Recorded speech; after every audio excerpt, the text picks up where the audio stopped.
Let's head back to Libya, where our senior international correspondent Dan Rivers has an update now on the story of Shwega Mullah. Now, she's the nanny who says that she was brutalized while caring for the children of Hannibal Gaddafi. Dan joins us now live from Tripoli. Dan, you've been visiting her in the hospital. How's she doing? What did she tell you? She's doing okay. I mean, just to recap for people who are not familiar, this is a nanny who looked after the children of Hannibal Gaddafi, who was terribly burnt by, she says, by Hannibal's wife, Aileen, boiling water poured over her head. We've got some fresh picture of her now. She's in the burns unit in Tripoli Hospital.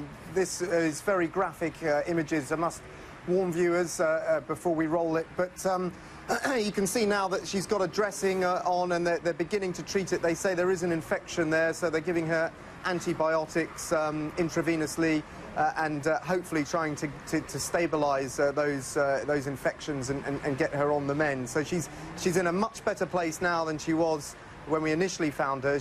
When we found her, she was just on a mattress on the floor in the compound of Hannibal Gaddafi's house.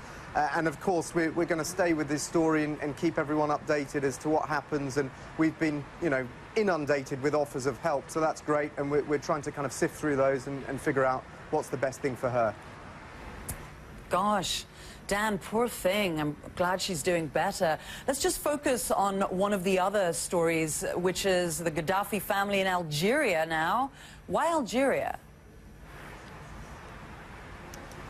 Yeah, I mean, well, firstly, geographically, there's a huge kind of porous border over to Algeria. The Algerians have not recognised the National Transitional Council yet, so I suppose there was a sense that they are, in some ways, still friendly with the now fallen Gaddafi regime. We're told by the Algerians that Hannibal Gaddafi, who you mentioned in connection with the nanny, another son, Mohammed, Aisha, the daughter, and Saifa, the wife, have all crossed over into Algeria. There's no word yet on whether Aileen as well, the woman who is alleged by this nanny to have poured the boiling water over her, has also crossed into Algeria, or whether she is elsewhere. We just don't know where she is at the moment. But that's the latest that we have on them. Obviously, the big question that is left unanswered is, where is Colonel Gaddafi himself? Has he also crossed over and the Algerians aren't saying? Or is he elsewhere, somewhere in the south perhaps, or in Sirte? We simply don't know, I'm afraid.